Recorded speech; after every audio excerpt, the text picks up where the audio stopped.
Hello बच्चों, आज मैं आप लोगों को क्रैमर्स रूल्स के बारे में कुछ बताने जा रहा हूं। अननोन्स की वैल्यू कैसे निकालते हैं अगर दो इक्वेशंस, दो अननोन्स दिए हुए हों, इसी तरीके से तीन इक्वेशंस दिए हुए हों और उसमें जो है तीन अननोन्स हो तो किस तरह से हम अननोन्स की वैल्यूज निकालते हैं। और साथ साथ मैं तुम लोग को यह भी बताऊंगा आज कि किस तरह से ये क्रैमर्स रूल प्रूफ किया गया है। मतलब जो x की वैल्यू आती है, y की वैल्यू आती है, z की वैल्यू आती है ना फार्मूले से d1/d, d2/d और d3/d, तो ये कैसे प्रूफ हुआ है इसके बारे में भी मैं तुम लोगों को आज बताऊंगा। ठीक है, तो बच्चों स्टार्ट करते हैं हम लोग क्रैमर्स रूल। और आप लोग पेन कॉपी लेकर के बैठ जाइए और जो मैं बता रहा हूं उसे नोट करते चलिए। ठीक है, तो चलो स्टार्ट करते हैं क्रैमर्स रूल। जैसे मान लो हमारे पास तीन इक्वेशंस हैं, a1x प्लस b1y। मैं तीन से ले रहा हूं, तीन का जब समझ लोगे ना पूरा डिटेल में तो फिर टू इक्वेशंस, टू अननोन्स वाले क्वेश्चंस तुम्हें बहुत आसान लगने लगेंगे। ठीक है, सारी प्रूविंग वगैरह सब उसकी वैसी ही है जैसे थ्री की है। ठीक है, मतलब थ्री इक्वेशंस, थ्री अननोन्स। हाँ, तो a1x plus b1y plus c1z बराबर मान लीजिए d1 पहली इक्वेशन है, और a2x plus b2y plus c2z बराबर d2, और a3x प्लस b3y और प्लस c3z बराबर d3। ठीक है, मान लीजिए हमारे पास ये थ्री इक्वेशंस हैं। हाँ, और इसमें हमें x y z की वैल्यूज को निकालना है। तो इसके पहले तो आप लोगों ने बहुत तरीका सीखा हुआ है। पहले z को एलिमिनेट कर दो, ठीक है, x और y में एक रिलेशन आता है, फिर बाकी किसी दोनों इक्वेशन से फिर z, मतलब जैसे ये तीन इक्वेशंस हैं इनमें किसी दो इक्वेशन का ग्रुप बना लो और उसे z, उसमें से z को एलिमिनेट कर लो, x और y में एक रिलेशन मिल जाएगा। और फिर ऐसा ही दूसरा ग्रुप निकालो, जैसे यहाँ पर सेकंड और थर्ड ले लिया मान लीजिए, फिर तो इसमें से z को एलिमिनेट कर दिया, x और y में एक रिलेशन मिल गया। तो जैसे आप लोग सॉल्व पहले करते थे तो वैसे एक तरीका तो है ही है, पर क्रैमर्स रूल तो है नहीं वो।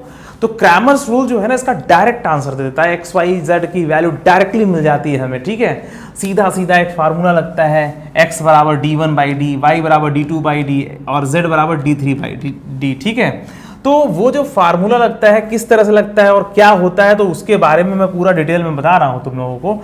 देखो इसमें तीन डिटर्मिनेंट डिफाइन किए गए हैं।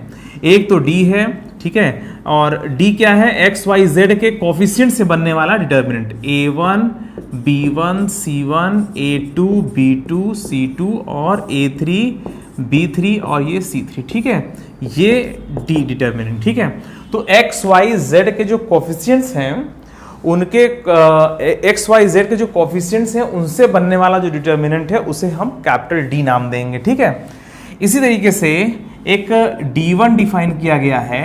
D1 डिफाइन किया गया है जब ये जो पहला वाला कॉलम देख रहे हो ना, ठीक है, देखो एक्स वाई जेड के कोफिशिएंट से तो हमने डिटर्मिनेंट डी बना लिया, ठीक है, कैपिटल डी। और उसके बाद ये जो पहला वाला आप कॉलम देख रहे हो इसको जब हम d1 d2 d3 से, इस d1 d2 d3 से जब हम जो है रिप्लेस कर देते हैं तो जैसे देखो d1 d2 d3, पहले वाले कॉलम को हमने d1 d2 d3 से रिप्लेस कर दिया और ये जो मिल रहा है हम लोगों को ये डिटर्मिनेंट, ये कहलाएगा हमारा d1। ठीक है, d1 का मतलब पहले वाले कॉलम को इक्वल के राइट वाले एलिमेंट से हमें रिप्लेस कर देना है। ठीक है, तो b1 b2 b3 और c1 c2 c3। ठीक है, तो ये क्यों आ रहा है भाई, जाहिर सी बात है फार्मूला प्रूफ करते समय कुछ यूज हुआ होगा तभी तो आ रहा है, तो भी मैं बताता हूँ तुम्हें। ठीक है, तो ये एक d1 हो गया। ठीक है, और मतलब ये जो तीनों हैं ये पहले वाले कॉलम पर जाएंगे तो ये d1 बन जाता है। ठीक है, हाँ, इस तरीके से d1 बनता है। इसी तरह से ये जो है ना d1 d2 d3, ये जब सेकंड वाले कॉलम पर आते हैं तो इसको हम d2 बोलते हैं। मतलब d2 क्या बन जाएगा आपको पता है, d2 बन जाएगा यहाँ पर a1 d1 और c1 और a2 d2 c2 a3 d3 और ये c3। ठीक है, तो जब हम लोग सेकंड वाले कॉलम को, मतलब ये जो d है ना, d को तो मेन समझना, ठीक है, तो ये जो कैपिटल डी आपने निकाला इसका जो पहला कॉलम है उसको हम जब d1 d2 d3 से रिप्लेस कर देते हैं तो वो d1 बन जाता है। और जब इसके सेकंड वाले कॉलम को हम d1 d2 d3 से रिप्लेस कर देते हैं तो वो बन जाता है d2। ठीक है, ये d2 हो गया। और ऐसे ही एक d3 डिफाइंड है, बस इतना सा आपको याद करना है। और याद भी क्या करना है यार, पहले वाली जगह पर d1 d2 d3 रख दो, फिर यहाँ पे रख दो, फिर यहाँ पे रख दो, तो कितना बन जाएगा a1 b1 d1 A2 B2 D2 और A3 B3 D3। समझ में आ रही बात? तो पहले आपको एक ये जो है नियम याद करना पड़ेगा, जो कैपिटल डी क्या है, D1 क्या है, D2 क्या है, D3 क्या है। ठीक है, तो XYZ के जो कोफिशिएंट्स हैं उनसे बनने वाला डिटर्मिनेंट कैपिटल डी, पहले वाले कॉलम को, इस कैपिटल डी के पहले वाले कॉलम को जब D1 D2 D3 से क्यों कर देते हैं, अभी आ रहा है प्रूविंग में। ठीक है, तो जब हम पहले वाले कॉलम को D1 D2 D3 से जब रिप्लेस कर देते हैं तो बनता है D1। जब सेकेंड वाले कॉलम को हम D2 मतलब ये D1 D2 D3 से रिप्लेस कर देते हैं तो बनता है D2। ऐसे ही जब तीसरे वाले में हम आते हैं यहाँ पर, मतलब कि D1 D2 D3 को जब तीसरे वाले कॉलम पर हम रिप्लेस कर, तीसरे वाले कॉलम में जो C1 C2 C3 लिखा है उसकी जगह जब D1 D2 D3 लिख देते हो तो ये बन जाता है D3। ठीक है, तो यहाँ पर जो बताया गया है x का जो फार्मूला होता है, x का फार्मूला होता है D1/D, y का फार्मूला होता है D2/D और z का फार्मूला होता है D3/D। ये आता कैसे, मेन बात ये है। ठीक है, तो ये जो फार्मूला है यही है हमारा क्रैमर्स रूल। ठीक है, तो क्रैमर्स रूल कहता है कि x की वैल्यू D1/D होगी, y की वैल्यू D2/D होगी और z की वैल्यू D3/D होगी। तो कभी तुम लोगों ने सोचा है कि ऐसा क्यों होता है? अगर मान लो कुछ किसी बच्चे ने पढ़ा हो तो ये भाई क्यों होता होगा, है ना, या क्यों होता है, इसको जरूर तुमने सोचा होगा। तो चलो मैं बता देता हूं कि कैसे ये होता है।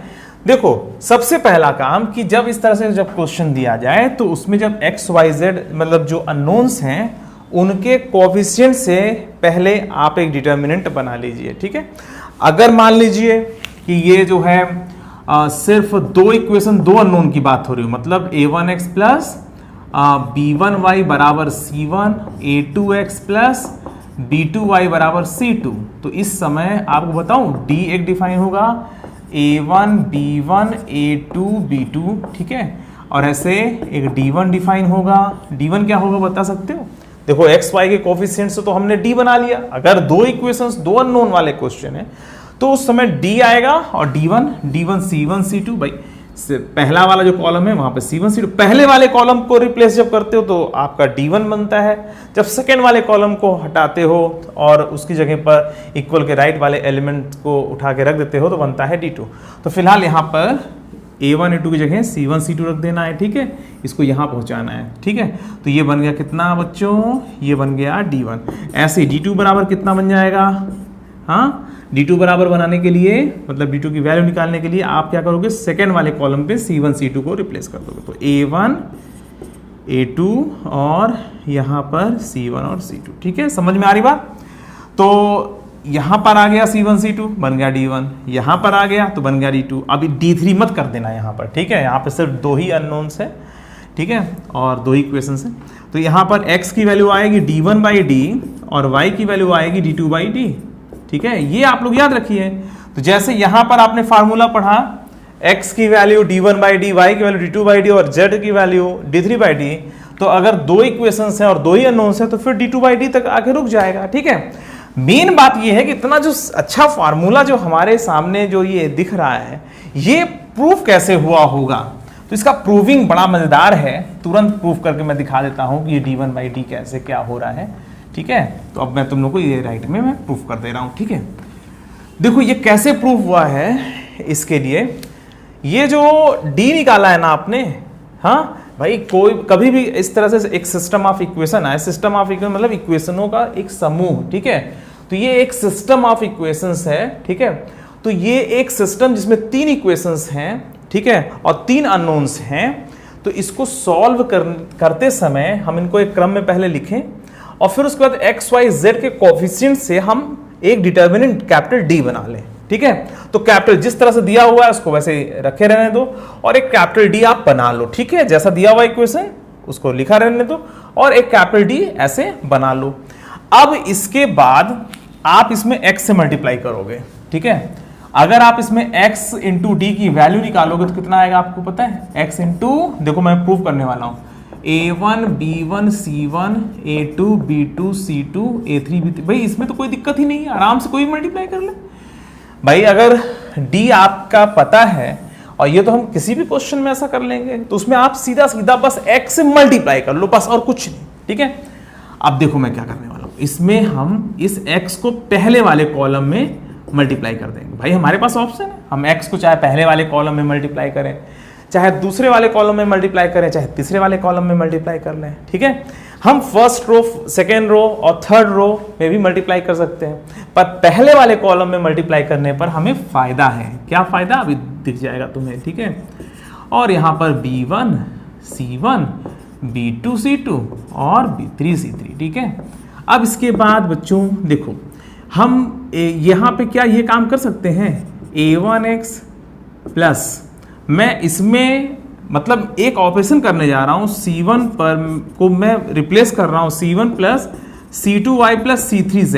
ध्यान दो, मैं अगर अब इसके बाद मैं ये वाला ऑपरेशन कर दूं, ठीक है, इसको मुझे यहां लिखना चाहिए इस डिटरमिनेंट के, ठीक है, ऐसे करके इस साइड में लिखना चाहिए मुझे, तो चूंकि जगह नहीं इसलिए मैं नीचे लिख रहा हूं। मैं पहले वाले जो कॉलम को है उसको मैं रिप्लेस कर रहा हूं c1 plus c2y plus c3z, तो a1x plus b1y plus c1z बन जाएगा। ध्यान दो, इसको थोड़ा सा और राइट करना पड़ेगा।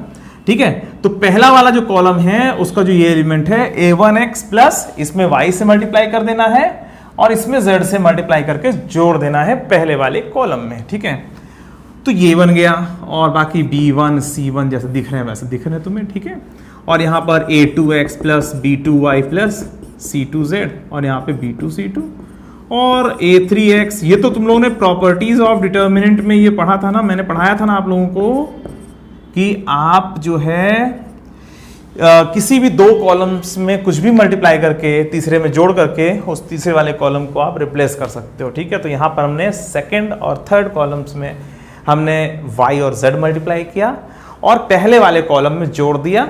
ठीक है, जो आ रहा है उसको यहाँ लिखा। ठीक है, तो c1 को हमने रिप्लेस किया c1 plus c2y plus c3z, ये बन गया सीधा सीधा। ठीक है, तुम यहां पर ध्यान से देखो, ये जो पहला वाला है ये d1 बन रहा है, d1 b1 c1 और d2 b2 c2 और d3 b3 और यहां पर c3, ये बन गया कि नहीं बन गया।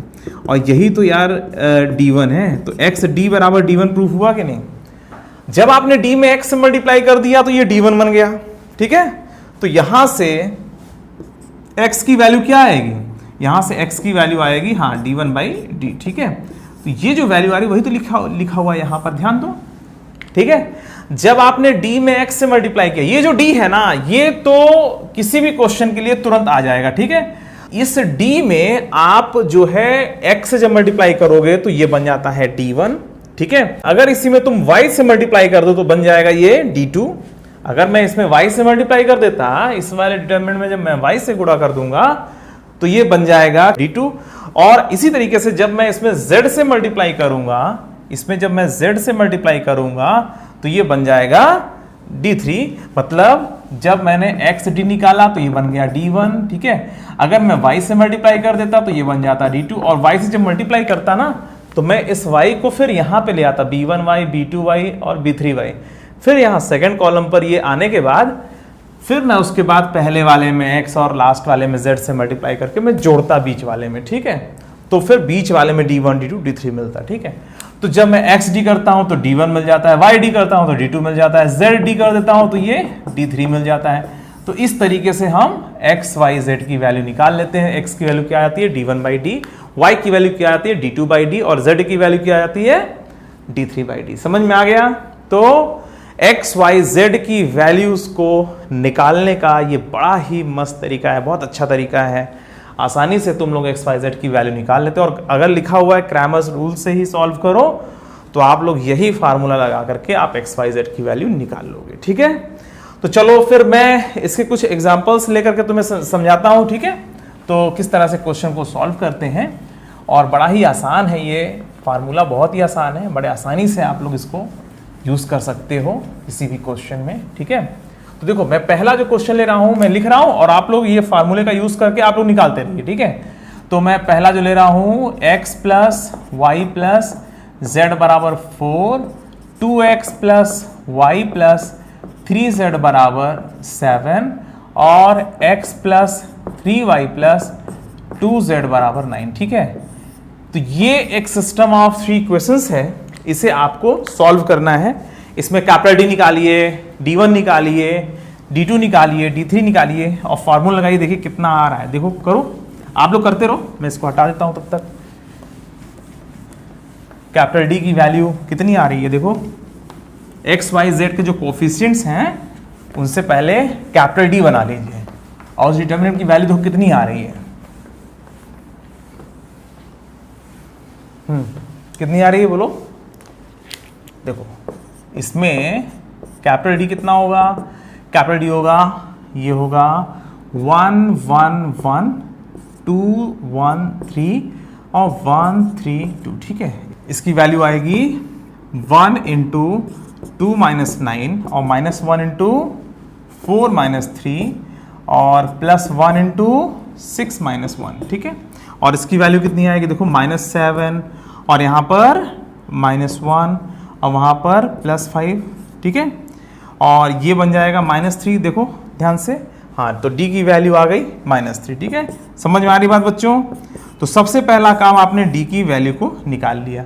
इसके बाद आपने d1 को निकाला। d1 कितना आएगा, पहले वाले कॉलम 479 को फर्स्ट वाले कॉलम से, मतलब 1 2 1 की जगह पर 479 कर देंगे, ठीक। तुम इसको ध्यान दिया करो, ठीक है। तुम यहां पर 479 को यहां ला रहे हो, ठीक है। तो ये 479 और 113 और 132, ठीक है, 132, ठीक है, इस तरीके से। इसकी वैल्यू आएगी 4 इंटू 2 माइनस 9 और -1 इंटू 14 माइनस 27, ठीक है, 14 माइनस 27 और +1 इंटू 21 माइनस 9, ठीक है। इसकी वैल्यू कितनी आ रही है, देखो ये आ रहा है 4 इंटू -7, मतलब ये आ जाएगा -28, ठीक है, -28 ना। और इधर कितना आ रहा है, -14 -18 +13 हो जाएगा, उधर +12 हो जाएगा, है ना। और ये भी -3 के बराबर, ठीक है। तो d1 की वैल्यू भी आपने निकाल लिया -3, ठीक है। इसी तरीके से आप क्या निकालोगे, आप निकालोगे d2 की वैल्यू कितनी आएगी, आप क्या करोगे, d2 की वैल्यू निकालने के लिए सेकेंड वाले कॉलम पर 479 को आप रिप्लेस कर दोगे। तो 1 2 1 तो 479 और 132, अब इसकी वैल्यू निकालोगे, ठीक है।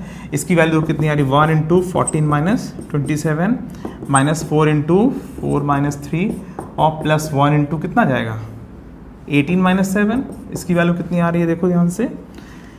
इसकी वैल्यू आ जाएगी आपकी, d2 की वैल्यू आ जा रही है -13, ठीक है। मैं इसको इधर लिख दे रहा हूँ।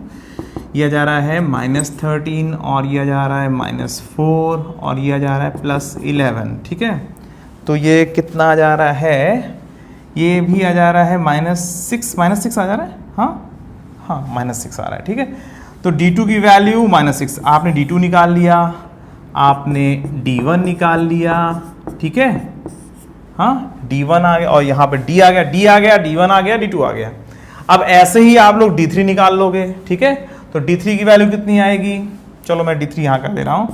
d3 की वैल्यू आएगी आपकी जो है लास्ट वाले कॉलम को 479 से रिप्लेस कर देना है, ठीक है।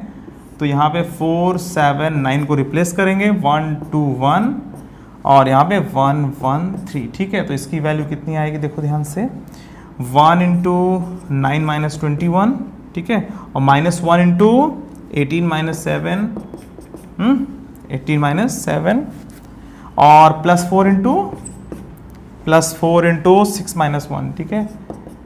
और ये कितना जाएगा, तो यह जा रहा है आपका -12 और ये -11 और उधर आ जा रहा है +20। तो इस पूरे की वैल्यू कितनी आ जा रही है, -3 आ रही है, चलो -3, ठीक है। इसको मैं उधर ही लिख दे रहा हूँ, इसको हटा दे रहा हूँ, ठीक है। तो इसकी वैल्यू जो है -3 के बराबर। तो आपने यहाँ पर क्या क्या निकाला, एक तो d1 आ गया, एक d2 आ गया और एक d3 आ गया। d3 बराबर क्या आ रहा है, -3। मैं इसको इधर लिख दे रहा हूँ, ठीक है। अब बच्चों देखो, तुम्हारे पास d है, d1 है, d2 है, d3 है। तो अब जल्दी से बताओ इसमें x की वैल्यू क्या होगी, x की वैल्यू होगी d1/d और d1 की वैल्यू कितनी निकाली थी हमने, d1 की वैल्यू -3 निकाल ली थी, -3 upon -3 that is equal to 1। तो x की वैल्यू तो 1 आ गई, कंफर्म, ठीक है।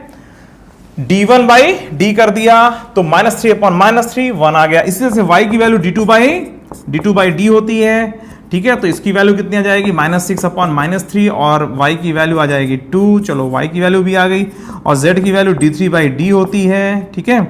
और d3 की वैल्यू कितनी निकाली थी हम लोगों ने -3, तो -3 अपॉन -3 और z की वैल्यू 1 आ गई। तो ये हमारे तीनों आंसर हो गए। x की वैल्यू 1 है, इसको सॉल्व करने पर x की वैल्यू 1 आ रही है, y की वैल्यू 2 आ रही है, z की वैल्यू 1 आ रही है, ठीक है। ये हमने सॉल्व किया है, x y z की वैल्यू हमें मिल गई।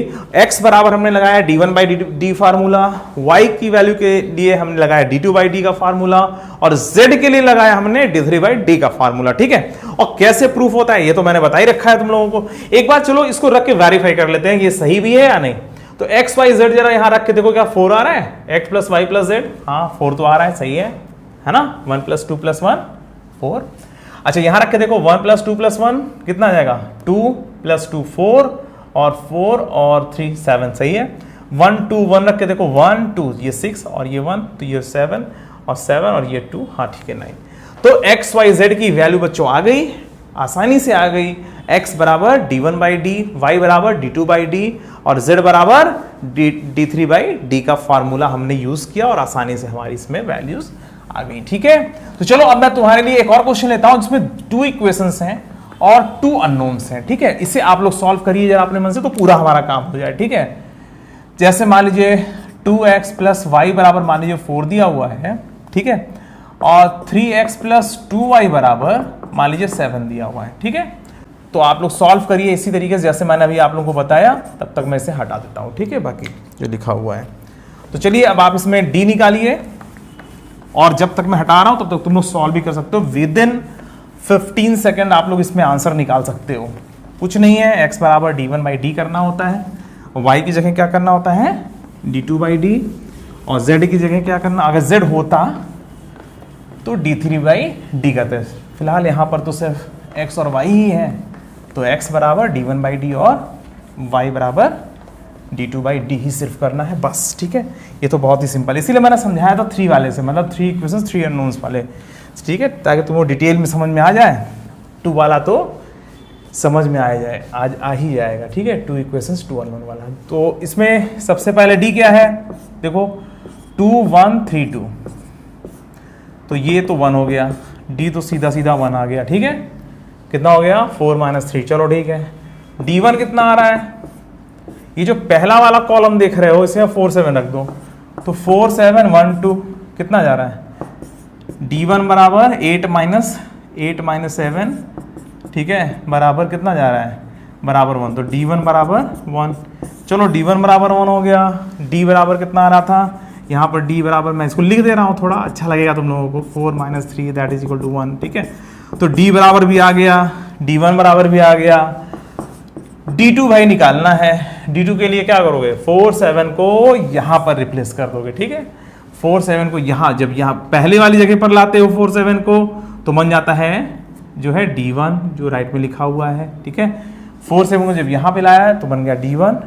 अब 4 7 को मैं यहाँ पर ले आ रहा हूँ, ठीक है, और 2 3 को यहाँ। इस d पर ध्यान रखना तुम लोग, ठीक है। इसके पहले वाले कॉलम पर 4 7 रिप्लेस कर देना है तो बन जाएगा d1, और इसके दूसरे वाले कॉलम पर अगर हम 4 7 रिप्लेस कर दें तो बन जाएगा d2, ठीक है। कितना आ रहा है 14 माइनस 12, d2 बराबर 2 आ रहा है, ठीक है। चलो अब बताओ x की वैल्यू। अब इसके बाद तो तुम लोग ये तो करोगे नहीं कि d3 निकालोगे, यहाँ पे सिर्फ 2 ही अननोन्स हैं, 2 इक्वेशंस 2 अननोन, ठीक है। तो सिर्फ d2 तक जाकर के आप रुकोगे, ठीक है।